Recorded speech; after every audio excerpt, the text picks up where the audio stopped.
চোপড়ায় যুগলকে মারধরের ঘটনা, অভিযুক্ত জেসিবির পাশে চোপড়ার তৃণমূল বিধায়ক।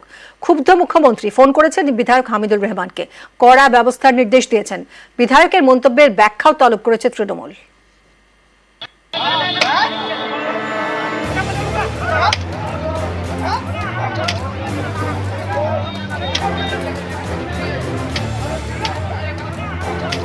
সালিশি সভা ডেকে মাতব্বরি, রাস্তায় ফেলে যুগলকে মার।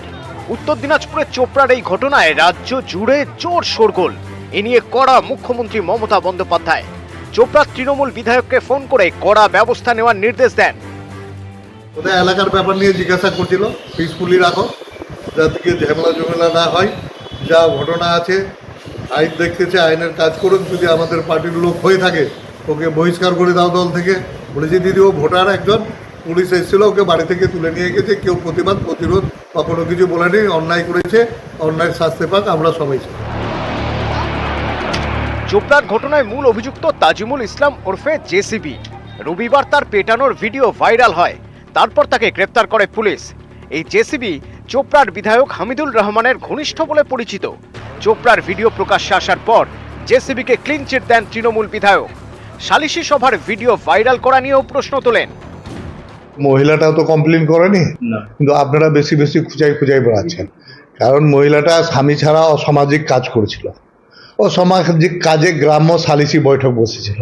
এই অনুপাতে একটা বিচার আচার করেছে কিছুটা কি হয়, কিন্তু মেয়েটা তো কোনো কমপ্লেন করতে যায়নি, মেয়েটার স্বামী কোনো কমপ্লেন করতে যায়নি, কোনো জবরদস্তি কিছু হয়নি। সমাজকে খারাপ করছিল, তার জন্য গ্রাম্য সালিশ বসে একটা করেছে। সভ্য যেটাকে আমরা বলছি না, আমাকে রাজ্য নেতৃত্ব থেকে একটা নির্দেশ দেওয়া হয়েছিল যে আপনি একটা ওনার কাছে ওই দিনের ঘটনার পুরো রিপোর্টটা তলব করুন। সেই হিসাবেও আমি ওনাকে বলেছি যে ওই দিনের ঘটনাটা কী ছিল এবং আপনার মন্তব্য সম্বন্ধে আপনার যেটা বলার সেটা আপনি আমাদেরকে বলেন। সেই হিসাবে আমরা সেই রিপোর্টটা রাজ্য নেতৃত্বের কাছে পাঠিয়ে দিই। ভাইরাল ভিডিও ঘিরে প্রকাশ্যে জেসিবির কীর্তি, তারপরও তদন্ত আটকে ভাইরাল ভিডিওতেই। অভিযুক্তের শাস্তির দাবি নয়, ভিডিও ভাইরালে আপত্তি নির্যাতিতাও পরিবারে। পুলিশের কাছে আমি অনুরোধ করছি যে নেটে ভিডিওটা ভাইরাল করেছে ডিলিট করা যাক। পুলিশকে আমি কমপ্লেন জানাচ্ছি, ভাইরাল করেছে ওনার শাস্তি হোক। আমি জানি না যে আমার ভিডিওটা করেছে, আমি ওয়ারে শাস্তি চাই। আমার ভাইরাসটা করলে যে মেরেছে আমি চিনি না, কে মেরেছে নি মেরেছে, কে কি করেছে ওটা আমি জানি। ওর শাস্তি চান না আপনি? যে মেরেছে না ও আমি তো জানি কেনা, চিনি কেনা, আমি কার কথা বলবো? ভাইরাসটা ছড়লো কে, আমি ওকে চাই। প্রকাশ্যে ফেলে যুগলকে পিটিয়েছে বিধায়ক ঘনিষ্ঠ জেসিবি। শুরুতে তাকে ক্লিন চিট দেন তৃণমূল বিধায়ক।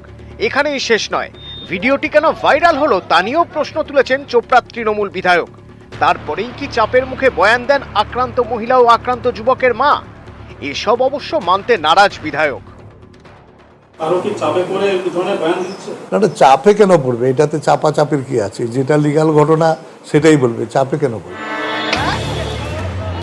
নিউজ 18 বাংলা।